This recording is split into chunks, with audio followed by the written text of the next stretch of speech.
यहाँ समानता सिर्फ समान लोगों के बीच है। असमान लोगों को समान के बराबरी में खड़ा बनाए रखने का मतलब है समानता को बनाए रखना।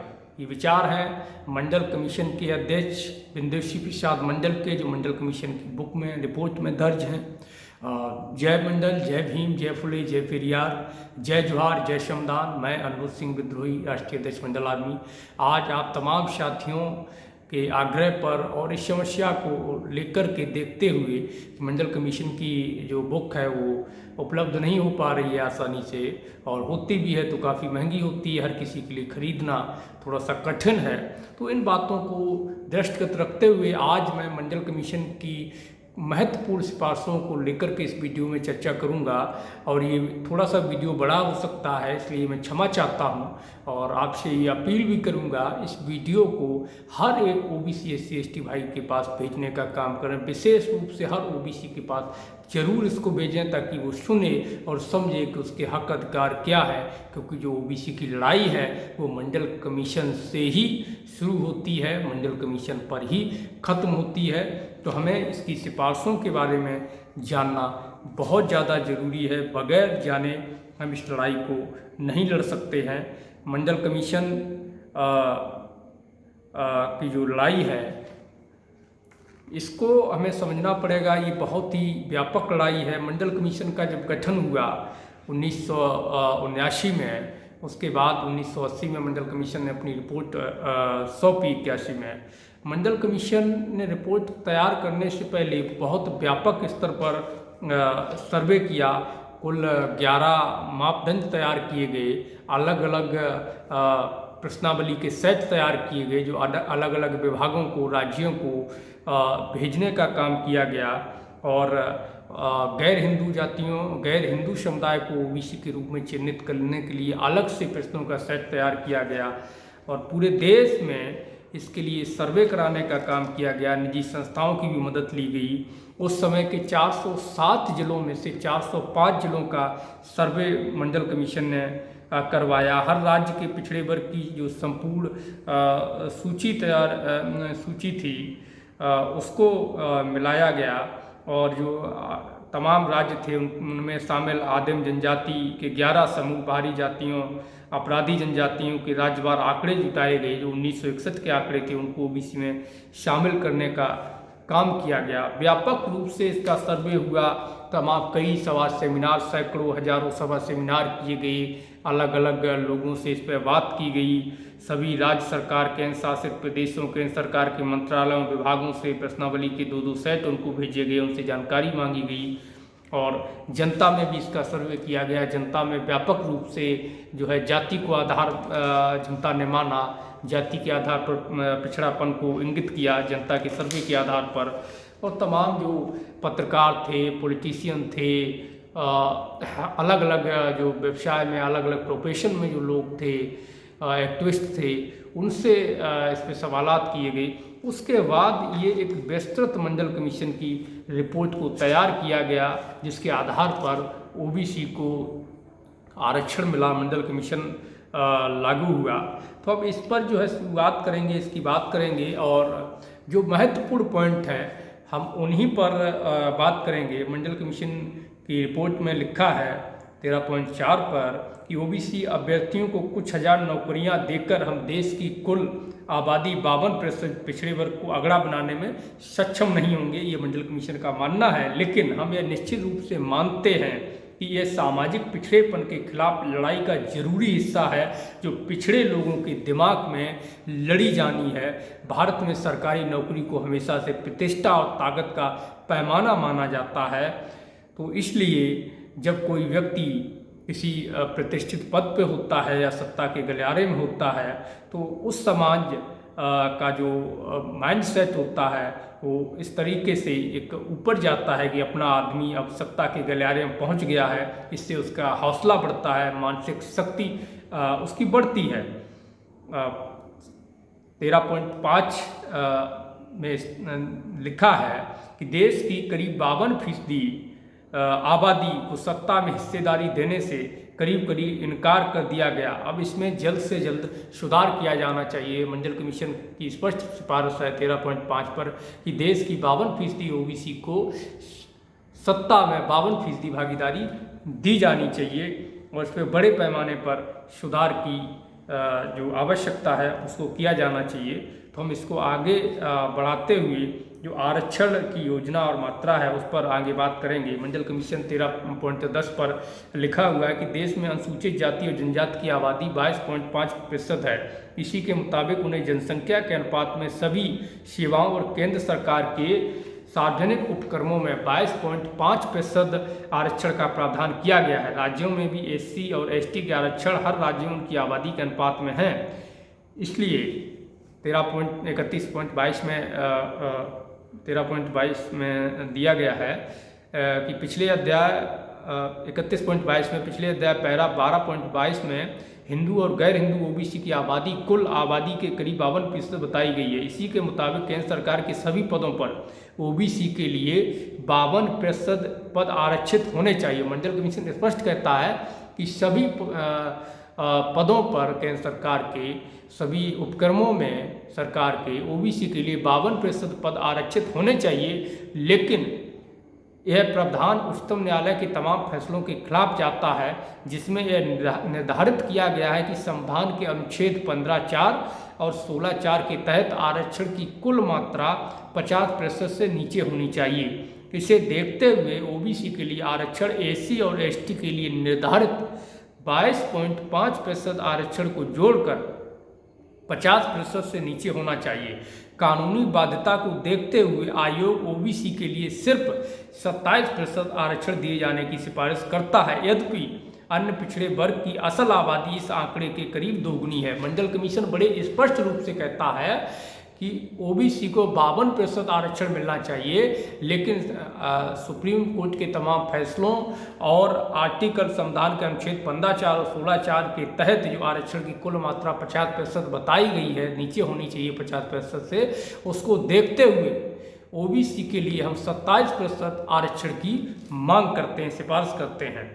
13.12 में उल्लिखित है कि जिन राज्यों ने ओबीसी के लिए पहले ही 27% से ज़्यादा आरक्षण का प्रावधान किया है, उन पर इन सिफारिशों का कोई असर नहीं होगा और वह आरक्षण यथावत बना रहेगा।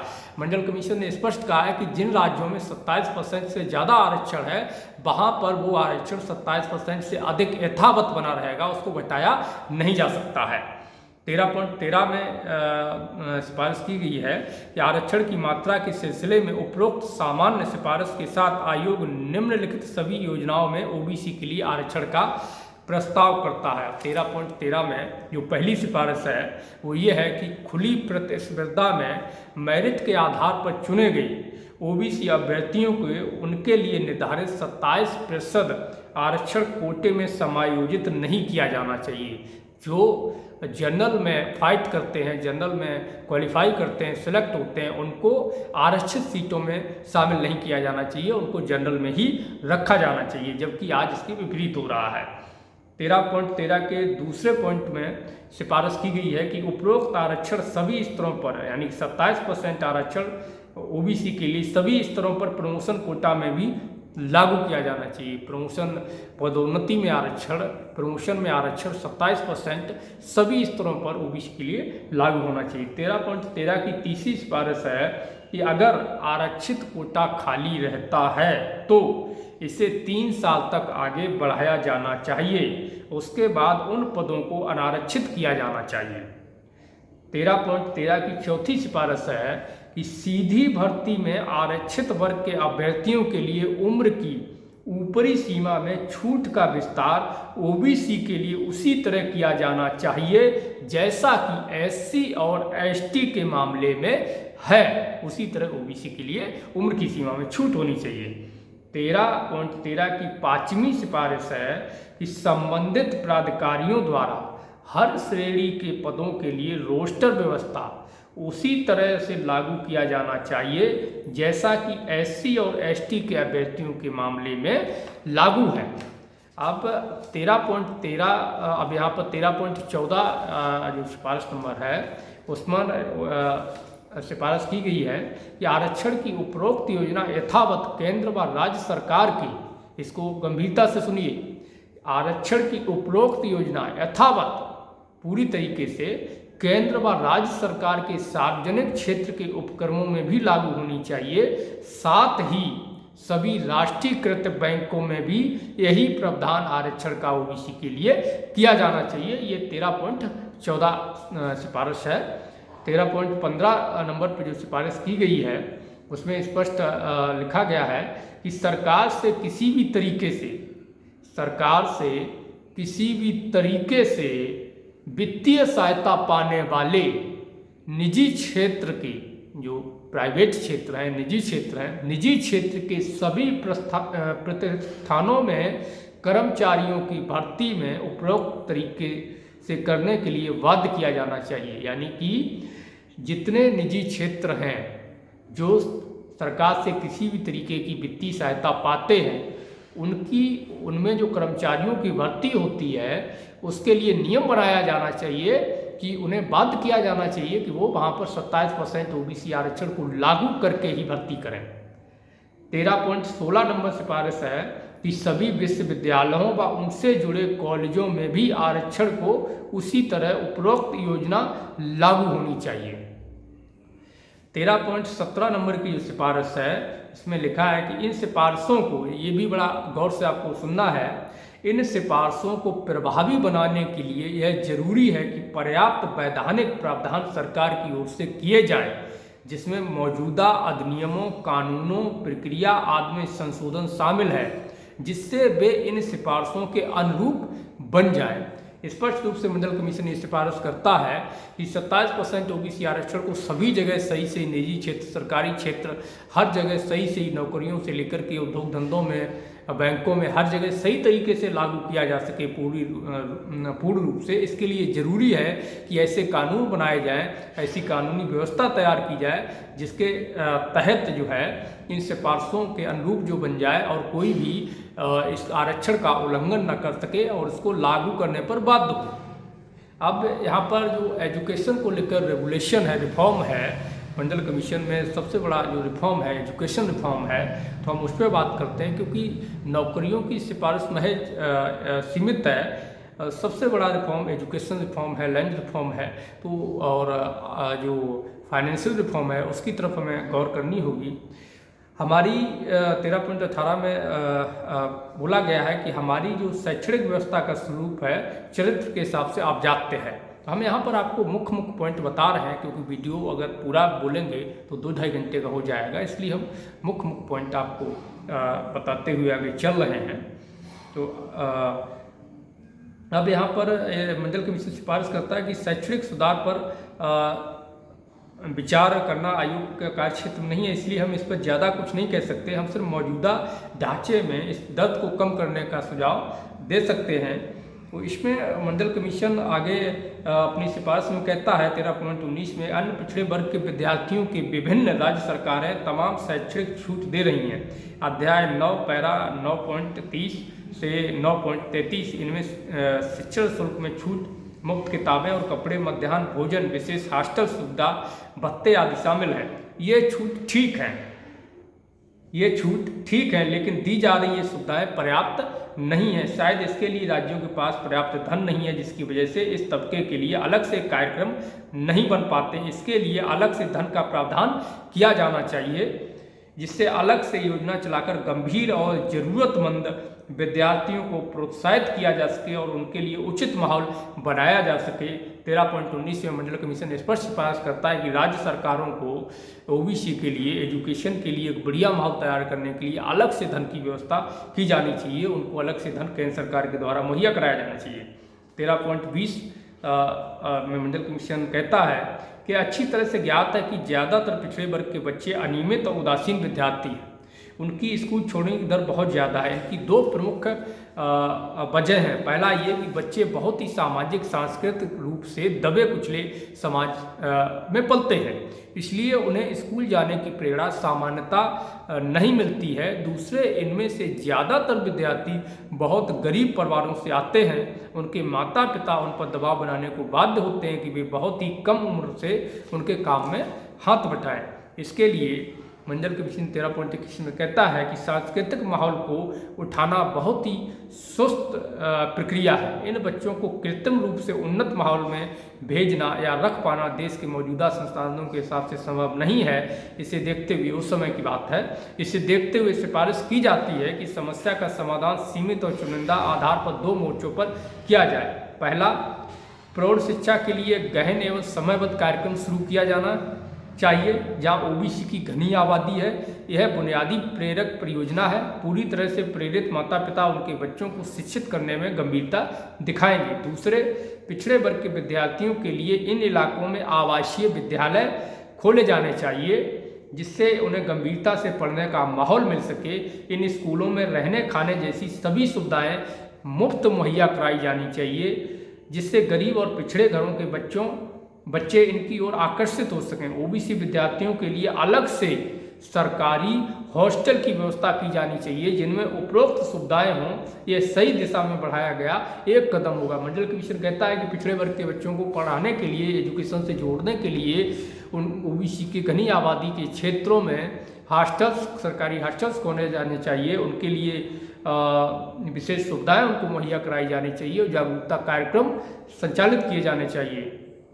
13.23 पर मंडल कमीशन कहता है कि इन सभी मोर्चों पर सीमित पैमाने पर और चुनिंदा आधार पर शुरुआत की जा सकती है, लेकिन इस तरह की गतिविधियों को इतनी तेजी से विस्तार दिया जाना चाहिए जितना कि हमारे संसाधन अनुमति देते हैं। प्रौढ़ शिक्षा कार्यक्रम और आवासीय स्कूल चुनिंदा आधार पर चलाए जाने से चेतना के लिए प्रेरक का काम करेंगे।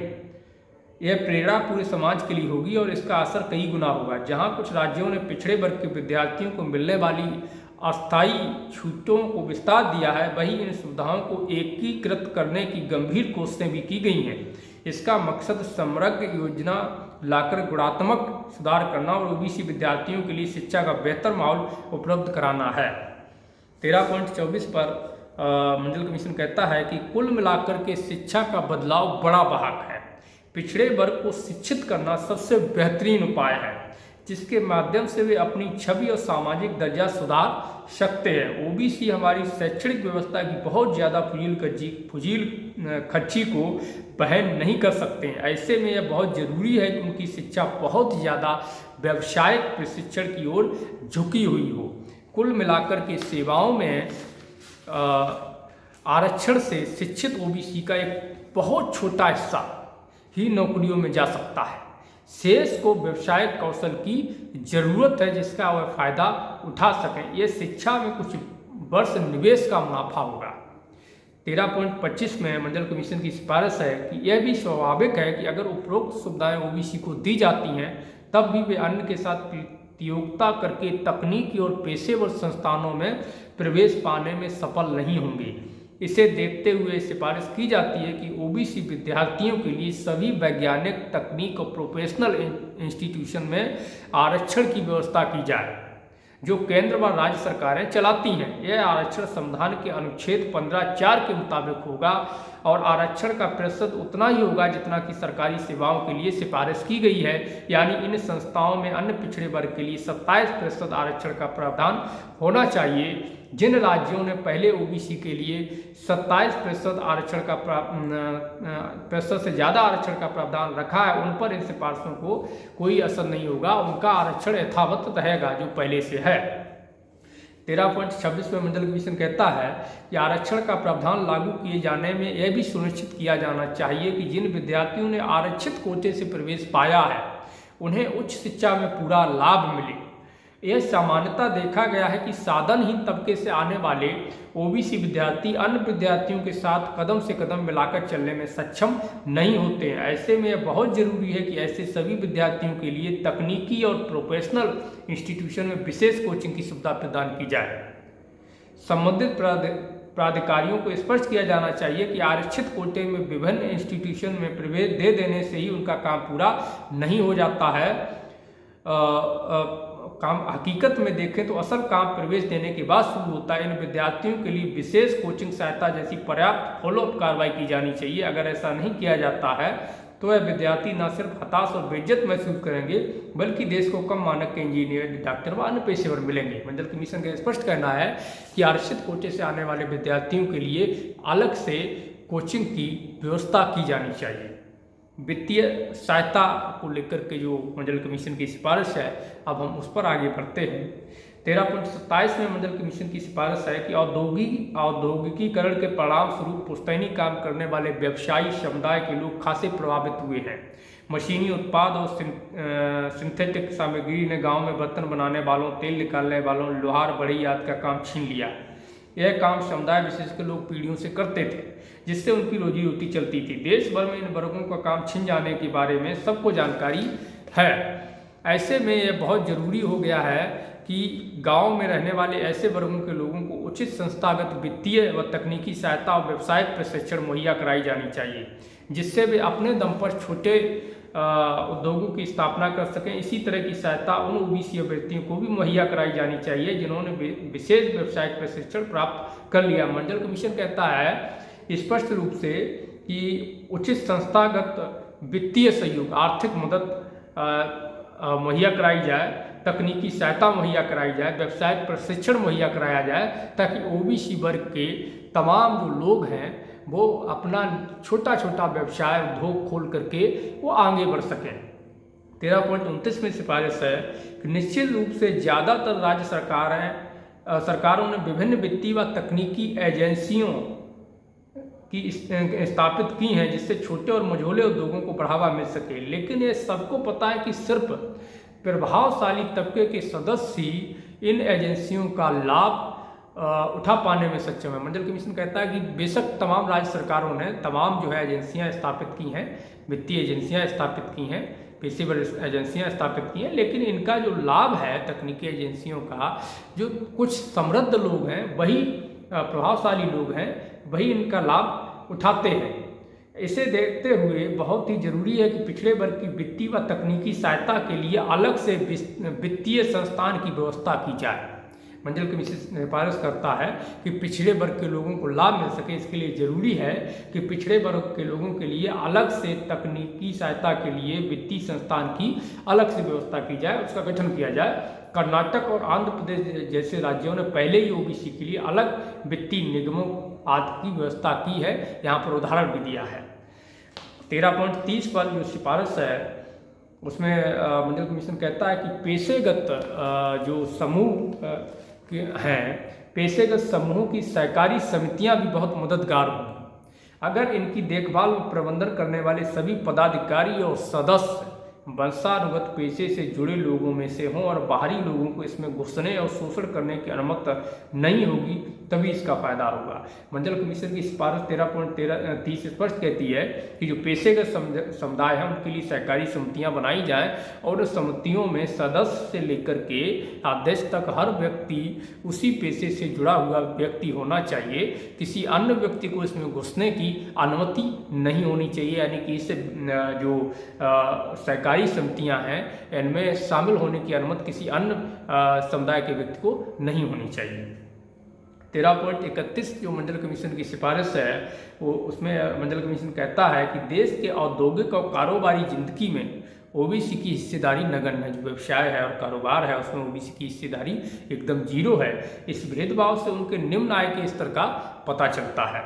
पिछड़े वर्ग के उत्थान की रणनीति के हिस्से के रूप में अनिवार्य है कि सभी राज्य सरकारों को उचित सलाह और प्रोत्साहन दिया जाए कि वित्तीय और तकनीकी इंस्टीट्यूशन का अलग नेटवर्क तैयार करें जो ओबीसी वर्ग में कारोबारी और औद्योगिक इंटरप्राइजेज को गति देने में सहायक हो। मंडल कमीशन की सिफारिश है कि जो राज्य सरकारें हैं, केंद्र सरकार उनको इंडिकेट करे, राज्य सरकारों को सलाह दे कि ओबीसी को प्रोत्साहित करने के लिए अलग से वित्तीय और तकनीकी इंस्टीट्यूशन का एक नेटवर्क तैयार किया जाए जो ओबीसी को उद्योग धंधों के क्षेत्र में कारोबारी और औद्योगिक इंटरप्राइजेज जो ओबीसी का है उनको तेजी लाने में मदद प्रदान करे, उनकी सहायक बने।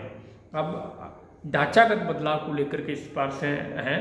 13.32 पर मंडल कमीशन कहता है कि सरकारी रोजगार और शिक्षण संस्थानों में आरक्षण के साथ सभी संभव वित्तीय सहायता तब तक सिर्फ दर्द घटाने वाली औषधि साबित होगी जब तक कि पिछड़ेपन की समस्या जड़ से खत्म न की जाए। बड़े पैमाने पर छोटे भूमिधारक, जोतदार, कृषि श्रमिक, गांव में काम चलाऊ कारीगर, अकुशल श्रमिक आदि अनुसूचित जाति, अनुसूचित जनजाति और अन्य पिछड़े वर्ग के होते हैं। जो बेगार भुगतने वाले होते हैं वो अन्य पिछड़े वर्ग ओबीसी, एससी, एसटी के लोग होते हैं। सामाजिक परंपराओं के अलावा साधन संपन्न उच्च कृषकों की प्रभुत्ता की वजह से मुख्य रूप से कर्ज देने, जमीन का छोटा टुकड़ा पट्टे पर देने और घर के लिए जमीन मुहैया कराने और झोपड़ियां डालने के लिए जमीन देने से गरीब किसानों से अनौपचारिक बंधक बन जाते हैं।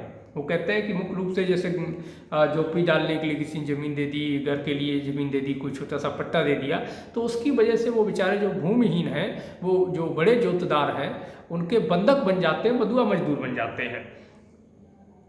नौकरशाही का बड़ा तबका शीर्ष किसानों से जुड़ा होता है और वर्ग व जाति जुड़ा होने की वजह से सरकारी कामकाज करने वालों के साथ संबंध बन जाते हैं। इससे सामाजिक राजनीतिक संतुलन शीर्ष किसानों के पक्ष में बनता है, जो बड़े किसान होते हैं, और इससे अन्य छोटे किसानों, मजदूरों पर प्रभुत्व बनाने में उन्हें मदद मिलती रहती है और वो उनको, जो छोटे किसान होते हैं, मजदूर होते हैं, वो उनको दबाए रहते हैं। इसके लिए 13.33 में मंडल कमीशन कहता है कि कुल मिलाकर के उपरोक्त स्थिति का परिणाम यह होता है कि गणितीय प्रमुखता के बावजूद पिछड़े वर्ग के लोग मानसिक और भौतिक बंधनों से उच्च जातियों और शीर्ष किसानों के साथ बंधे रहते हैं, बड़े किसानों के साथ। इसके साथ ही देश की करीब 3/4 आबादी के बावजूद अनुसूचित जाति, अनुसूचित जनजाति और अन्य पिछड़ा वर्ग के लोग बहुत सीमित राजनीतिक प्रभुत्व हासिल कर पाते हैं। भले ही 3 दशक से ज़्यादा समय से वयस्क मताधिकार की वजह से सबको चुने जाने और चुनने का अधिकार मिला हुआ है, उत्पादन के साधनों पर उनके एकाधिकार के कारण उच्च जातियां हेर फेर करने में कामयाब हो जाती, क्योंकि उत्पादन के साधनों पर उनका एकाधिकार है और पिछड़े वर्ग के लोग अपने हितों के खिलाफ काम करने को मजबूर हो जाते हैं। इस तरह मौजूदा उत्पादन संबंधों को क्रांतिकारी भूमि सुधार कर तोड़े बगैर वंचित तबके की निर्भरता प्रभुत्व संपन्न उच्च जातियों के लोगों पर बनी रहेगी और ये अनिश्चित काल तक जारी रहेगा। हकीकत में देखें तो पहले ही जमींदारी खत्म करने, जमीन के मालिकाना हक पर सीलिंग का प्रावधान करने और भूमिहीनों को जमीन आवंटित करने को लेकर असंख्य कानून बने हुए हैं, लेकिन व्यवहार में इसे लागू करने का काम ठहरा हुआ है, जो आधे अधूरे मन से और दिखावे के लिए किया गया। कर्नाटक, केरल, पश्चिम बंगाल जैसे राज्यों में कार्य ज़्यादा ईमानदारी से हुआ है। वे न सिर्फ पिछड़े वर्ग को भौतिक रूप से मददगार साबित हुए हैं, बल्कि उन्हें राजनीति में हिस्सेदारी मिली है। मंडल कमीशन कहता है कि जब तक सीलिंग कानून लागू नहीं होगा, भूमि सुधार नहीं किया जाएगा और बड़े जो जोतदार हैं उनसे ज़मीन लेकर के, जिनके पास ज़मीन नहीं है, जो भूमिहीन है, जब तक उनको ज़मीन का बंटवारा नहीं किया जाएगा, तब तक ये समस्या बनी रहेगी।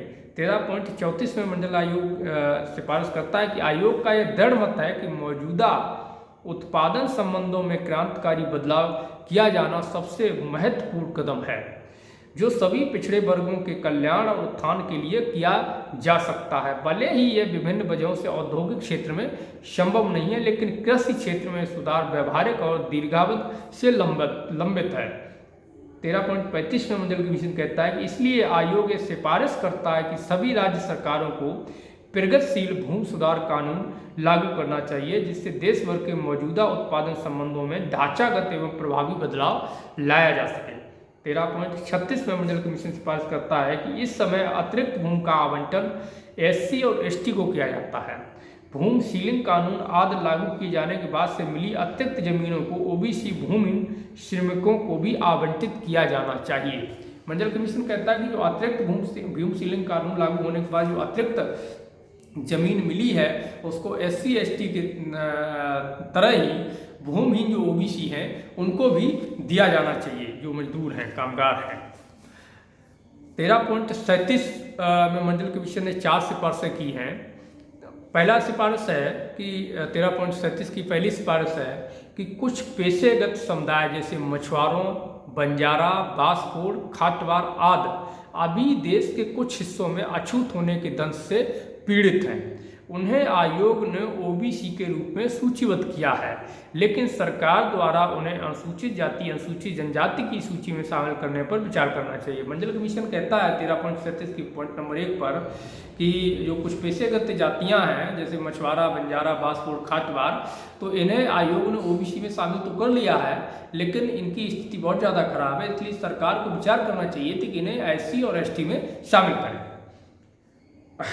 13.37 की दूसरी सिफारिश है कि पिछड़ा वर्ग विकास निगमों की स्थापना की जानी चाहिए। पिछड़ा वर्ग के उत्थान के लिए पिछड़ा वर्ग विकास निगमों की स्थापना की जाए। यह केंद्र और राज्य दोनों स्तर पर किया जाना चाहिए और जो पिछड़े वर्ग की उन्नति के लिए विभिन्न सामाजिक, शैक्षणिक और आर्थिक कदम उठा सकें। इसके लिए जरूरी है कि पिछड़ा वर्ग विकास निगमों का गठन हो और केंद्र और राज्य दोनों स्तरों पर किया जाए। 13.37 की तीसरी सिफारिश है कि केंद्र व राज्य स्तर पर पिछड़े वर्ग के लिए एक अलग मंत्रालय विभाग बनाया जाना चाहिए जो उनके हितों की रक्षा का काम करे। केंद्र और राज्य स्तर पर ओबीसी मंत्रालय का गठन किया जाए जो उनके हितों के लिए काम करे।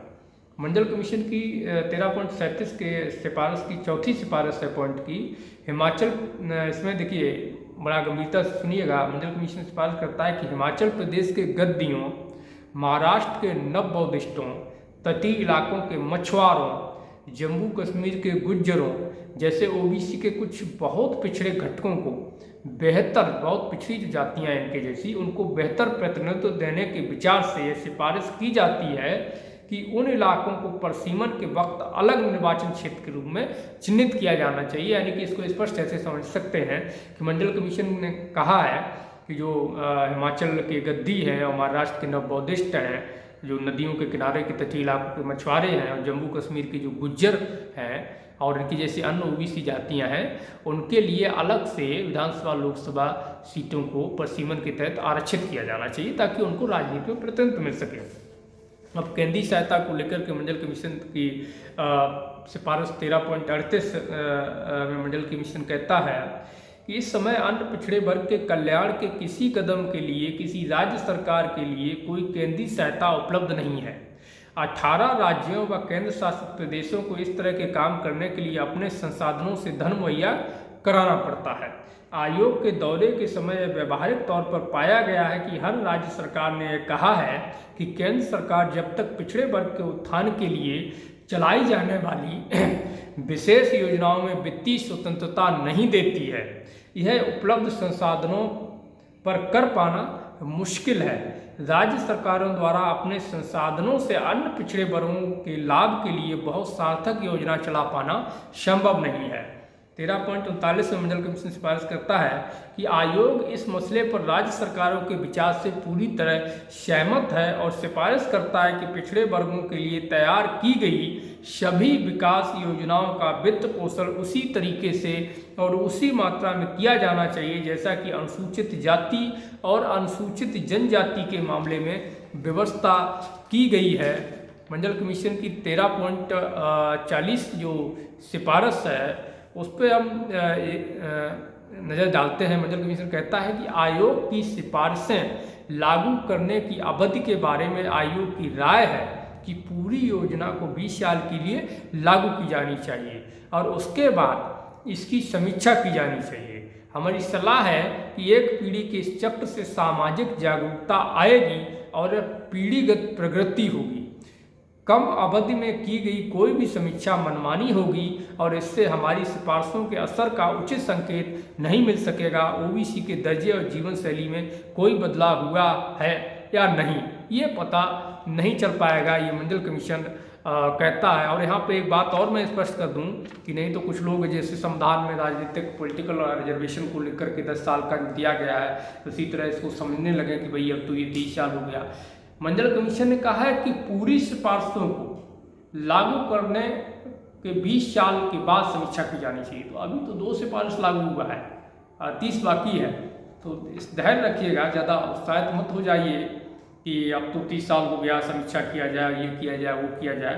तो इसलिए ये ज़रूरी है। अब मोटा हम सिफारिशों का जो फुल निचोड़ है उसमें हम आपको समझाने का प्रयास करते हैं कि SC/ST का आरक्षण उनकी जनसंख्या के अनुपात में 22.5% है, लेकिन अनुच्छेद 15(4) और 16(4) के तहत कुल आरक्षण 50% रखे जाने की कानूनी बाध्यता है। ऐसे में आयोग ने OBC के लिए 27% आरक्षण की सिफारिश की है। यह आरक्षण केंद्र व राज्य दोनों की सभी सरकारी सेवाओं के साथ तकनीकी और प्रोफेशनल इंस्टीट्यूशन में लागू होना चाहिए।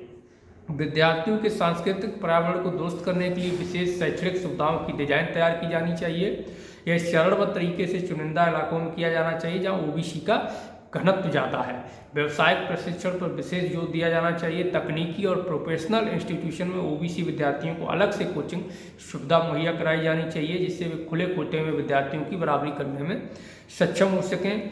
गांव के कारीगरों का कौशल बढ़ाने के लिए विशेष योजना तैयार की जानी चाहिए और वित्तीय संस्थानों से उन्हें सब्सिडी पर कर्ज दिया जाना चाहिए, जिससे वे छोटे उद्योगों की स्थापना कर सकें।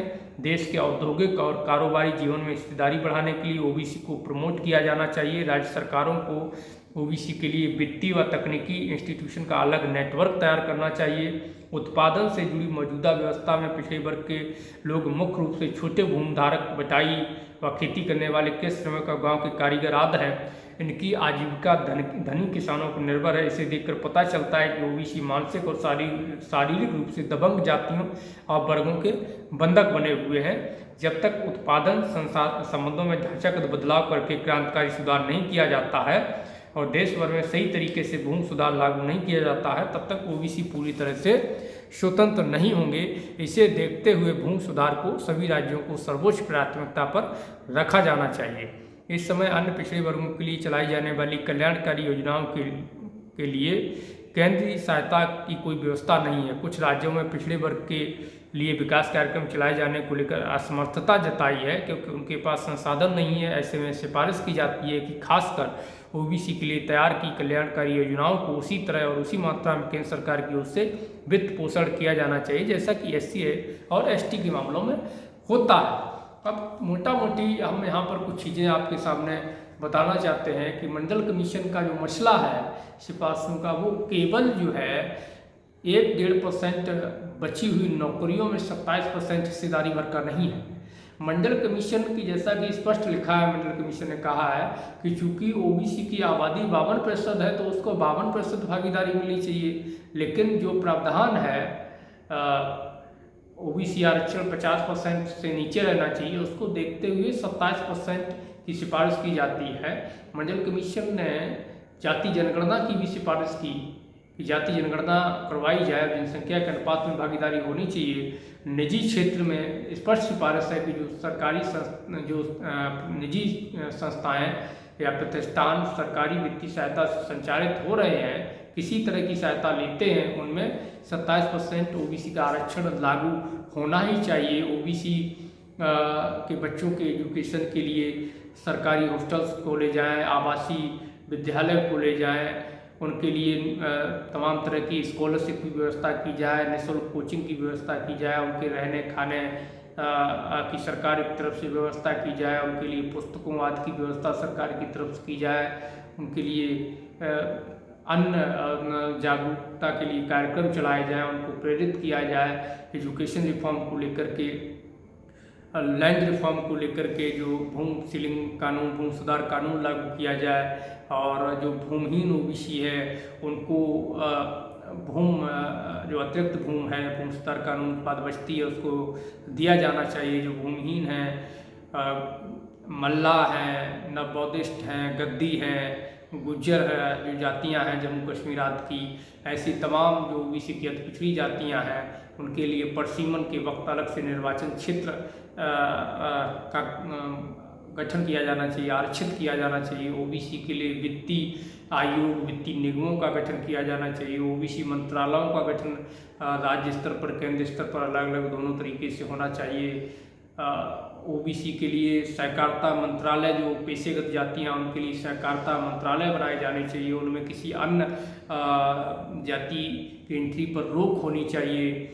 OBC के लिए व्यवसाय के लिए उनको वित्तीय सहायता मुहैया कराई जानी चाहिए, उनको प्रशिक्षण दिया जाना चाहिए ताकि व्यवसाय कर सकें और आगे बढ़ सकें। प्रमोशन में आरक्षण को लागू किया जाना चाहिए।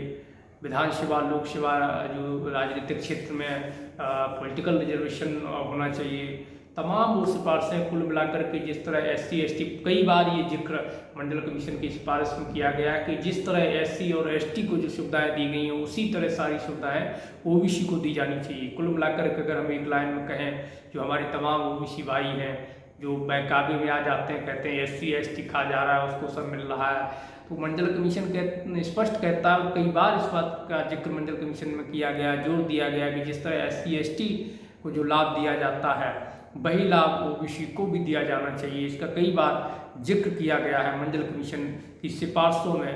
तो हमें समझना पड़ेगा कि मंडल कमीशन एक विस्तृत दस्तावेज है राष्ट्र निर्माण का और OBC के उत्थान का, OBC के भविष्य को लेकर के एक बड़ी पहल है, एक बड़ा रेगुलेशन है, एक बड़ा रिफॉर्म है OBC को लेकर के। OBC की मानसिक, आर्थिक, शारीरिक गुलामी से मुक्ति का एक दस्तावेज है।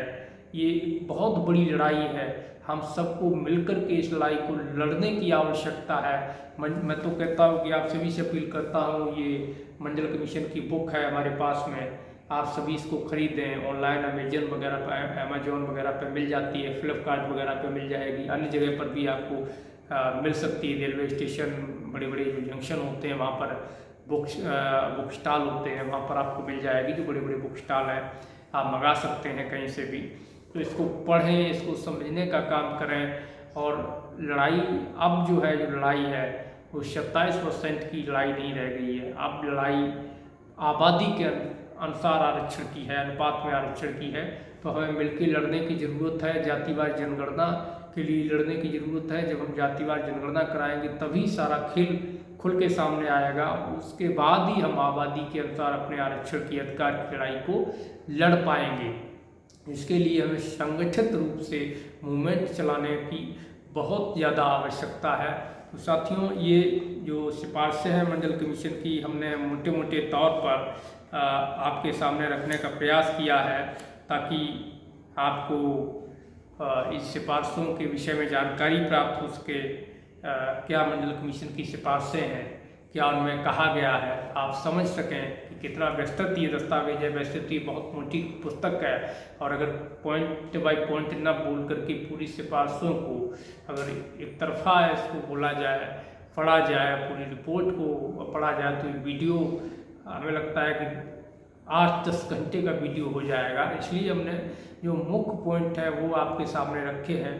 उम्मीद है आपको समझ में आया होगा, और मैं प्रयास करूंगा आगे फिर कभी कि और सरल तरीके से इसका अनुवाद करके और सोच में आपके समझ रखने का प्रयास करूं।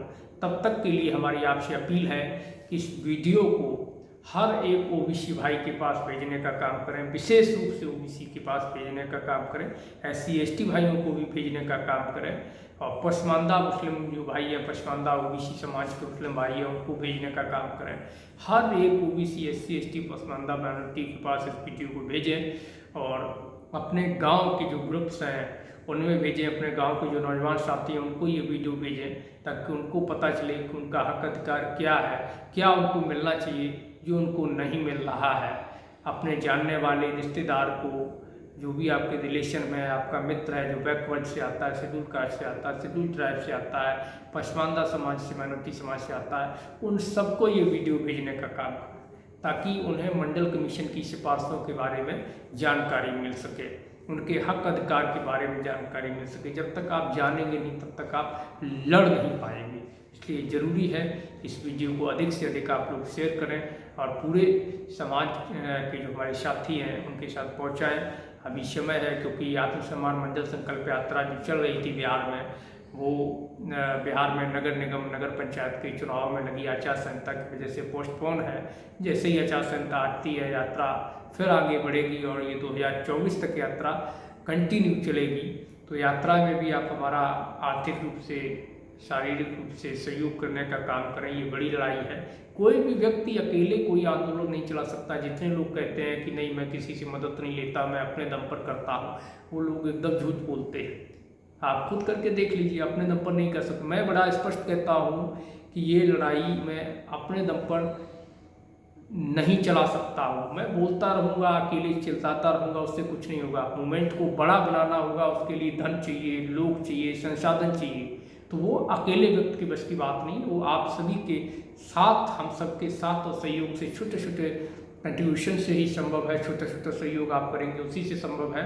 तो आपसे अपील है कि मंडल संकल्प यात्रा को सफल बनाने के लिए आर्थिक सहयोग करें। जो गूगल पे, फ़ोन पे, पेटीएम नंबर दिया जा रहा है, उस पर आप आर्थिक मदद करें। हमारे यूट्यूब चैनल को सब्सक्राइब करें, बेल आइकन को दबा करके, बटन को दबाकर नोटिफिकेशन को ऑन कर लें। वीडियो को अधिक से अधिक शेयर करें। कमेंट में बताएं कि आपको कैसा लगा ये वीडियो, सिफारिशें आपको कितनी समझ में आई, और आगे आप क्या जानकारी चाहते हैं उसके विषय में बताएं। तो मैं समय निकाल करके उस पर भी एक वीडियो बनाने का प्रयास करूँगा।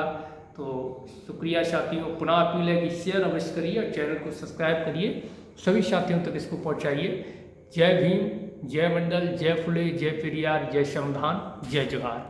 क्रांतिकारी साथियों, यदि आप संवैधानिक अधिकारों, जातिवाद जनगणना, मंडल कमीशन, बहुजन महापुरुषों की वैचारिक समता, समानता और सामाजिक न्याय के आंदोलन को मजबूत बनाना चाहते हैं, तो हमारी आपसे गुजारिश है कि हमारे चैनल को सब्सक्राइब करें व बेल आइकन के बटन को दबाएं। वीडियो को अधिक से अधिक शेयर करें व अपनी यथासंभव शक्ति अनुसार हमें आर्थिक सहयोग करें।